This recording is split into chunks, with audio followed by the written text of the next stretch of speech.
नमस्कार सभी को स्वागत है आपका अपने YouTube चैनल स्वास्थ्य आंगनवाड़ी न्यूज में। मैं रोहितास आज फिर आपके लिए एक नया वीडियो लेकर के आया हूं। इस वीडियो के अंदर हम बात करेंगे एनक्वास इंटरव्यू तैयारी के बारे में। तो जैसा कि आप सबको पता है कि एनक्वास सर्टिफाइड करवाने के लिए जब स्टेट या नेशनल से एसेसर आते हैं तो वो स्टाफ इंटरव्यू करते हैं और स्टाफ इंटरव्यू के दौरान स्टाफ से किस प्रकार के प्रश्न पूछे जाते हैं उसके बारे में हम इस वीडियो के अंदर बात करने वाले हैं। तो यहाँ पर आप देख पा रहे हैं ये एपिसोड 6 है। इससे आप समझ गए होंगे कि इससे पहले इस चैनल पर एपिसोड 5 तक के वीडियो डाले जा चुके हैं। यदि आप मेरे चैनल पर पहली बार अभी तक आपने चैनल को सब्सक्राइब नहीं किया है तो पहले चैनल को सब्सक्राइब करें, बेल आइकन ऑन करें ताकि इस प्रकार के और वीडियो जब भी इस चैनल पर आए तो आपको सबसे पहले तो आपके मोबाइल के अंदर एक मैसेज आ जाए, एक नोटिफिकेशन आ जाए। एनक्वास इंटरव्यू तैयारी का नेक्स्ट वीडियो इस चैनल पर डाल दिया गया है। तो जल्दी से चैनल को सब्सक्राइब करें, बेल आइकन ऑन करें और अपने साथियों के साथ इस वीडियो को शेयर जरूर करेंगे। तो यहाँ पर आप देख पा रहे हैं ये एपिसोड 6 का जो वीडियो है। एपिसोड 5 तक के वीडियो यदि अभी तक आपने नहीं देखे हैं तो पहले मेरे चैनल पर जाकर के एपिसोड 5 तक के वीडियो आप जरूर देखें। उसके अंदर भी आपको बहुत अच्छी जानकारी मिलेगी।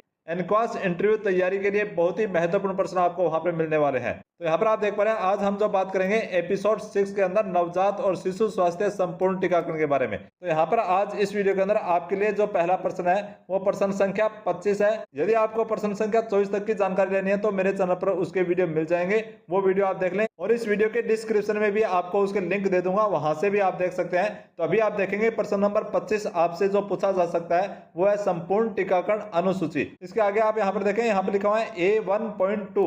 A1.2 का मतलब है ये आपकी जो चेक लिस्ट है, चेक लिस्ट के अंदर आपके सेक्शन होते हैं। ए सेक्शन के अंदर से 1.2 का जो आपकी चेक लिस्ट है वहां से ये प्रश्न दिया गया है। आपकी चेक लिस्ट के हिसाब से आपसे प्रश्न पूछे जाते हैं।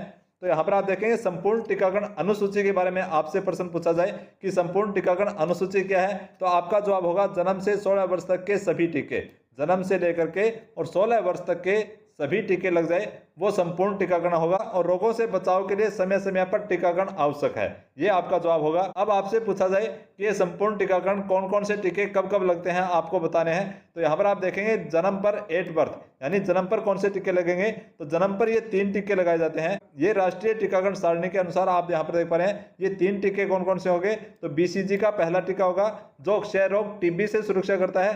हेपेटाइटिस बी 0 डोज जिसे बोलते हैं ये लिवर रोग से सुरक्षा करता है। और तीसरा टीका जो हम लगाते हैं जन्म पर वो है OPV 0 डोज। OPV 0 डोज मतलब ओरल पोलियो वैक्सीन 0 डोज जिसे बोलते हैं, ये पोलियो से बचाव करता है। जन्म पर टीके लगने के बाद उसके बाद बच्चे को 6 सप्ताह पर टीके लगाए जाते हैं। और वो 6 सप्ताह पर कौन कौन से टीके लगाए जाएंगे वो आप ध्यान से देखेंगे। इसके अंदर ये 5 टीके होते हैं जो हम 6 सप्ताह पर लगाते हैं, ये 500 टीके उनको देने जरूरी है। तो यहाँ पर आप देखें OPV फर्स्ट है, रोटावायरस फर्स्ट है, pentavalent first, injectable polio vaccine यानी IPV फर्स्ट और PCV फर्स्ट, ये टीके लगते हैं। अब इन टीकों के बारे में थोड़ा सा आपको विस्तार से बता देता हूँ। OPV फर्स्ट देते हैं, ये OPV वैक्सीन या ओरल पोलियो वैक्सीन जो है पोलियो वायरस से बचाव के लिए मुंह से दिया जाने वाला एक जीवित कमजोर टीका होता है, यानी OPV मुंह से पिलाई जाती है। उसके बाद हम टीका लगाते हैं जो रोटावायरस फर्स्ट का टीका देते हैं। तो ये क्या होगा, ये रोटावायरस एक अत्यधिक संक्रामक वायरल संक्रमण है जो मुख्य रूप से आंतों को प्रभावित करता है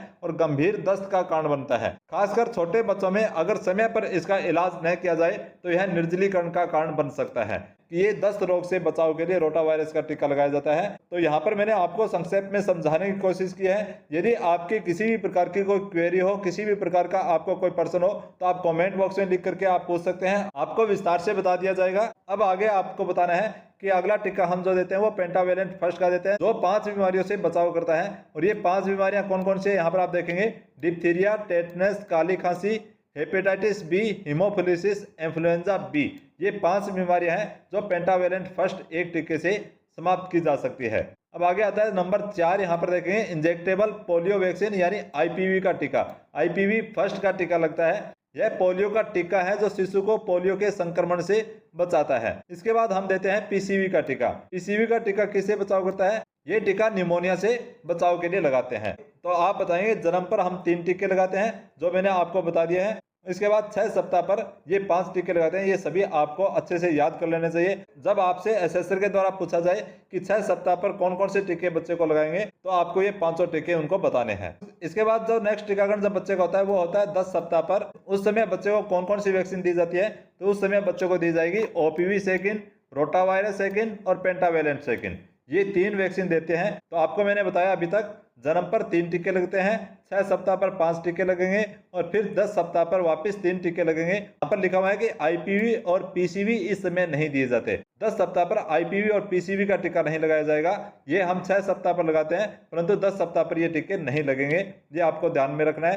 तो 10 सप्ताह पर केवल 3 टीके लगेंगे। इसके बाद तीसरा टीकाकरण जो बच्चे का होता है वो होता है 14 सप्ताह पर, और 14 सप्ताह पर हम कौन कौन से टीके लगाते हैं। फर्स्ट टीका लगाते हैं ओपीवी 3rd डोज, रोटावायरस की 3rd डोज, पेंटावेलेंट की 3rd डोज और आईपीवी की 2nd डोज। यहाँ पर मैंने आपको बताया, यहाँ पर जो आईपीवी है वो जब हम 2nd डोज देते हैं उस समय आईपीवी की 2nd डोज नहीं लगा करके हम 2nd डोज कब लगाते हैं, जब 3rd डोज देते हैं। जो अन्य टीकों की 3rd डोज लगाते हैं उस समय आईपीवी की 2nd डोज लगेगी। इसी तरह यहाँ पर मैंने बताया था पीसीवी का टीका इस समय नहीं देंगे। कब नहीं देंगे, 10 सप्ताह पर नहीं देंगे, परंतु 14 सप्ताह पर पीसीवी की 2nd डोज हम देंगे। पीसीवी का टीका है वो किन बीमारियों से बचाव करता है वो भी आपको जानकारी होनी चाहिए। यहाँ पर आप देखेंगे निमोनिया से बचाव करता है। नंबर 2 यहाँ पर देखेंगे मेनिनजाइटिस, दिमाग की झिल्ली का संक्रमण से बचाव करता है। नंबर 3 है सेप्सिस, पूरे शरीर में खून का संक्रमण जो होता है उससे बचाव करता है। इसके अलावा नंबर 4 यहाँ पर देखेंगे ओटिटिस मीडिया, जो कान का संक्रमण से बचाव करता है, और साइनोसाइटिस से बचाता है, साइनस का इंफेक्शन जो होता है उससे बचाव करता है। तो हम 14 सप्ताह पर फिर वापस ये 5 टीके लगाते हैं। अब आपको याद रखने के लिए क्या करना है कि जन्म पर 3 टीके लगेंगे, 6 सप्ताह पर 5 टीके लगेंगे, 10 सप्ताह पर 3 टीके लगेंगे और 14 सप्ताह पर फिर 5 टीके लगेंगे। अब यहाँ पर आप देखेंगे मैंने अभी तक आपको बताया है 8 बर्थ यानी जन्म पर बच्चे को टीके लगेंगे, उसके बाद 6, 10 और 14 सप्ताह पर बच्चे का टीकाकरण किया जाता है, और उसके बाद बच्चे को हम टीकाकरण के लिए कब बुलाएंगे, उसके बाद बुलाएंगे 9 से 12 महीने के बीच। तो 9 महीने का जब बच्चा हो जाएगा यानी 12 महीने से कम और 9 महीने से अधिक उम्र पर ये टीके लगेंगे। इसके अंदर पहला टीका लगेगा खसरा रूबेला का, जो MR फर्स्ट के नाम से हम जानते हैं। खसरा जिसे रूबेला भी कहा जाता है, यह एक अत्यधिक संक्रामक, तीव्र और ज्वरजन्य श्वसन वायरल रोग है। यह एक वायरल बीमारी है जो छोटे बच्चों के लिए गंभीर साबित हो सकती है, लेकिन खसरे के टीके से इसे आसानी से रोका जा सकता है। तो आप समझ गए होंगे कि खसरा रूबेला MR का टीका किस बीमारी से बचाव करता है और ये कब लगाया जाता है। इसके बाद 2nd टीका जो है JE फर्स्ट का टीका लगता है, और JE फर्स्ट का टीका इम्यूनाइजेशन शेड्यूल के अंदर ले लिया गया है, परंतु JE प्रभावित क्षेत्रों में ही लगाया जाता है। ये अभी तक सभी जगह नहीं लगाए जाते, जहां पर JE प्रभावित क्षेत्र है उन्हीं जगह लगाए जाते हैं। तो JE फर्स्ट का टीका लगाते हैं। उसके बाद नेक्स्ट टीकाकरण हम कब करेंगे, 16 से 24 महीने के बीच में। जब बच्चा 16 माह से बड़ा हो जाएगा और 24 महीने से छोटा होगा उस समय ये टीके लगाए जाते हैं। तो उस समय कितने टीके लगेंगे ये भी आप देख लें। ये 4 टीके हैं, MR2 यानी MR की 2nd डोज, और DPT बूस्टर की 1st डोज, और OPV बूस्टर की 1st डोज इस समय दी जाती है। JE2 की डोज भी दी जाती है, और ये केवल JE प्रभावित क्षेत्रों में दी जाती है। तो मैंने आपको बताया यदि आप JE प्रभावित क्षेत्र से हैं तो आप कमेंट बॉक्स में लिख करके जरूर बताएंगे कि आपके क्षेत्र में JE का टीका लगना शुरू हुआ या नहीं हुआ, ये आप कमेंट बॉक्स में जरूर लिखेंगे। तो ये 16 से 24 महीने के बीच में जो बच्चे को टीके लगते हैं वो मैंने आपको बताया। अब इससे आगे देखेंगे कौन से टीके कब लगाए जाएंगे। अब यहाँ पर आप देखें विटामिन A की 2nd डोज से लेकर के और 9th डोज जो 9वीं डोज होती है वो हर 6 महीने पर, यानी हमने विटामिन A की 1st डोज कब दी थी, जब बच्चा हमारे पास 9 महीने वाला टीका लगवाने के लिए आया है, 9 महीने के बाद आया है, उस समय हमने विटामिन A की 1st डोज दी है। उसके बाद हर 6 महीने के बाद हम 2nd से लेकर के और 9वीं डोज तक की हर 6 महीने पर एक डोज उस बच्चे को देंगे विटामिन A की। आगे देखें 5 से 6 वर्ष की आयु पर जो टीकाकरण होता है, 16 माह से लेकर के और 24 माह के बच्चे के हम टीकाकरण जब लगा देते हैं उसके बाद हम डायरेक्ट बच्चे को कब बुलाते हैं टीकाकरण के लिए, जब वो 5 साल का हो जाता है। तो 5 साल से और 6 साल के बीच में ये टीके लगते हैं, और उस समय बच्चे का कौन सा टीका लगता है, उस समय लगेगा DPT बूस्टर की 2nd डोज। और 5 से 6 वर्ष पर टीका लगने के बाद हम डायरेक्ट बच्चे को 10 वर्ष पर टीकाकरण करते हैं, और उस समय बच्चे को हम कौन सा टीका लगाएंगे, उस समय हम बच्चे को लगाएंगे टीटी का टेटनस टॉक्साइड की 1st डोज लगाएंगे, और उसके बाद 16 वर्ष पर टीकाकरण करेंगे, टीटी की 2nd डोज का टीका देंगे। तो ये मैंने आपको शुरू में बताया था कि जन्म से लेकर के और 16 वर्ष तक के सभी टीके जब बच्चे को लग जाए तो वो संपूर्ण टीकाकरण अनुसूची के अंदर आएगी। आपको संपूर्ण टीकाकरण अनुसूची का ये पूछा जाए तो इस प्रकार से आप यहाँ पर बता सकते हैं। अब यहाँ पर आप देखेंगे महत्वपूर्ण बिंदु जो है नोट लगा करके मैंने यहाँ पर लिखे हैं। कुछ टीके राज्य स्तर पर भी जोड़े जा सकते हैं, जैसे HPV या फ्लू वैक्सीन। JE वैक्सीन केवल उन क्षेत्रों में दी जाती है जहां जापानी इंसेफेलाइटिस सामान्य है, और विटामिन A की खुराक 9 महीने से शुरू होकर के हर 6 महीने पर कुल 9 बार दी जाती है। तो ये था आपके लिए संपूर्ण टीकाकरण अनुसूची के बारे में जानकारी। यदि ये जानकारी आपको अच्छी लगी हो तो वीडियो को लाइक जरूर करेंगे और कमेंट बॉक्स में लिख करके बताएंगे कि आपको यह जानकारी कैसी लगी। अब आगे देखेंगे नेक्स्ट प्रश्न आपके लिए यहाँ पर हो सकता है 26 नंबर प्रश्न है, वो है टीकाकरण के मुख्य संदेश। जब बच्चे को टीके लगाए जाते हैं तो उस समय 5 महत्वपूर्ण संदेश देने होते हैं। ये सभी संदेश सभी को याद होने चाहिए। ये प्रश्न आवश्यक रूप से पूछा जाता है और ये आपकी चेक लिस्ट के यहाँ पर आप देख पा रहे हैं सेक्शन ए के 1.2 से लिया गया है। यहाँ पर आप पहला संदेश क्या देंगे कि यह टीका किस रोग से बचाता है। आप बच्चे के अभिभावक को बताएंगे कि जो आप टीका लगा रहे हैं ये टीका किस रोग से बचाव करता है। दूसरा संदेश जो आप देंगे वो है संभावित दुष्प्रभाव और उनका उपचार।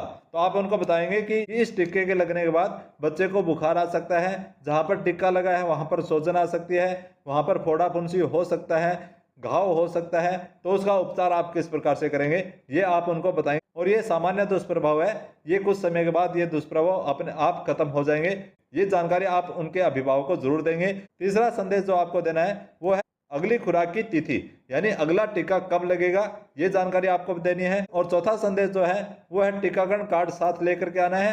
पांचवा संदेश जो आप देंगे वो है टीकाकरण के बाद 30 मिनट रुकना। ये टीकाकरण के 5 संदेश आपको जरूर देने हैं। अब आगे देखेंगे नेक्स्ट प्रश्न आपसे पूछा जा सकता है जो प्रश्न संख्या 27 है कि AEFI क्या है। AEFI क्या है ये भी आपके सेक्शन ए के 1.2 से लिया गया है। आपकी चेक लिस्ट जो है वहां पर आप चेक कर सकते हैं। उसी चेक लिस्ट के माध्यम से ही आपसे प्रश्न पूछे जाते हैं, उसी चेक लिस्ट के अंदर से ही प्रश्न पूछे जाएंगे। तो यहाँ पर आपका 27 नंबर प्रश्न बनता है कि AEFI क्या है। तो यहाँ पर आपका जवाब होगा कि टीके के बाद कोई भी अप्रत्याशित स्वास्थ्य घटना हो जाए, यह घटना टीके से जुड़ी भी हो सकती है और नहीं भी हो सकती है। यानी आपने जो टीका लगाया इस टीके से जुड़ी भी हो सकती है और टीके से जुड़ी हुई नहीं भी हो सकती है। तो ये आपको बताएंगे कि AEFI क्या है, तो ये आपका जवाब होगा। तो आज के वीडियो का लास्ट और अंतिम प्रश्न है, आप ध्यान से देखेंगे। और यदि आप चाहते हैं कि इस प्रकार की जानकारी आपको घर बैठे आपके मोबाइल के अंदर मिलती रहे तो चैनल को अभी सब्सक्राइब कर लें, बेल आइकन ऑन कर लें, ताकि नेक्स्ट वीडियो जब भी मैं इस चैनल पर लेकर के आऊँ तो आपके मोबाइल के अंदर एक मैसेज आ जाए, एक नोटिफिकेशन आ जाए कि नेक्स्ट वीडियो इस चैनल पर डाला जा चुका है। तो यहाँ पर देखेंगे प्रश्न नंबर 28 आपसे जो पूछा जा सकता है वो है AEFI किट में क्या होता है। AEFI किट के अंदर क्या क्या होना चाहिए ये भी प्रश्न आपके ए सेक्शन के 1.2 से दिया गया है, आपकी चेक लिस्ट से है। यहाँ पर आप देखेंगे पहला पॉइंट यहाँ पर देखें एड्रेनालिन एम्प्यूल आपके पास होना चाहिए। 1 ml का एम्प्यूल होता है जो गंभीर एलर्जी एनाफिलेक्सिस में जीवन रक्षक दवा होती है। एड्रेनालिन इंजेक्शन आपके पास होना चाहिए। नंबर 2 देखेंगे आपके पास क्या होना चाहिए, सिरिंज और सुई होनी चाहिए जो दवा देने के लिए काम आती है। जरूरी संपर्क नंबर आपके पास होना चाहिए। जरूरी संपर्क नंबर कौन कौन से होंगे, आपके चिकित्सा अधिकारी प्रभारी के आपके पास होना चाहिए, आपके ब्लॉक के और जिला के अधिकारियों के नंबर आपके पास होना चाहिए, आपातकालीन एम्बुलेंस 108 104 के नंबर आपके पास होने चाहिए और गांव के 1-2 वाहन के ऐसे नंबर होने चाहिए जो जरूरत पड़ने पर आप उनको बुला सकते हैं। तो ये जरूरी संपर्क नंबर आपके पास होने चाहिए। इसके बाद नंबर 4 आता है स्पिरिट स्वेब कॉटन इंजेक्शन स्थल की सफाई के लिए आपके पास होना चाहिए। BP मशीन और स्टेथोस्कोप ब्लड प्रेशर और हृदय गति जांचने के लिए आपके पास होना चाहिए। और नंबर 6 यहाँ पर है रजिस्टर फॉर्म घटना AEFI को दर्ज करने के लिए आपके पास होना चाहिए। इसके बाद आता है एनाफिलेक्सिस गाइड आपके पास होना चाहिए, जिससे आपको पता चले AEFI हो जाए तो आप उसको कैसे पहचानेंगे। ये गाइड आपके पास होना चाहिए। सांस लेने में तकलीफ है, बेहोशी है, त्वचा में धब्बे आपको दिखाई दे, तो इस प्रकार के लक्षण यदि आपको मिलते हैं तो ये एनाफिलेक्सिस गाइड के अंदर आपके पास होंगे। आपको पता चल जाएगा कि ये केस आपका AEFI का हो चुका है। ये आपकी गाइडलाइन के अनुसार कितनी डोज किस बच्चे को देनी है, तो इसके बारे में आपको नेक्स्ट वीडियो के अंदर पूरी जानकारी दूंगा। अभी आप यहाँ पर देखेंगे AEFI किट में क्या क्या होता है, ये आप चित्र के माध्यम से भी यहाँ पर समझ सकते हैं। ये मैंने आपको बता दिया है। तो आज के वीडियो के अंदर बस इतना ही। मिलते हैं नेक्स्ट वीडियो के अंदर 28 नंबर से आगे के प्रश्नों के साथ। यदि यह जानकारी आपको अच्छी लगी हो और आप चाहते हैं कि जब भी नेक्स्ट वीडियो इस चैनल पर आए तो आपको तुरंत इसकी जानकारी मिल जाए, आपके मैसेज आ जाए, आपको नोटिफिकेशन मिल जाए, तो अभी चैनल को सब्सक्राइब और बेल आइकन ऑन कर लें। वीडियो को लाइक और शेयर करते हुए मिलते हैं नेक्स्ट वीडियो के अंदर 28 नंबर से आगे के प्रश्नों के साथ। तब तक सभी को जय हिंद, वंदे मातरम।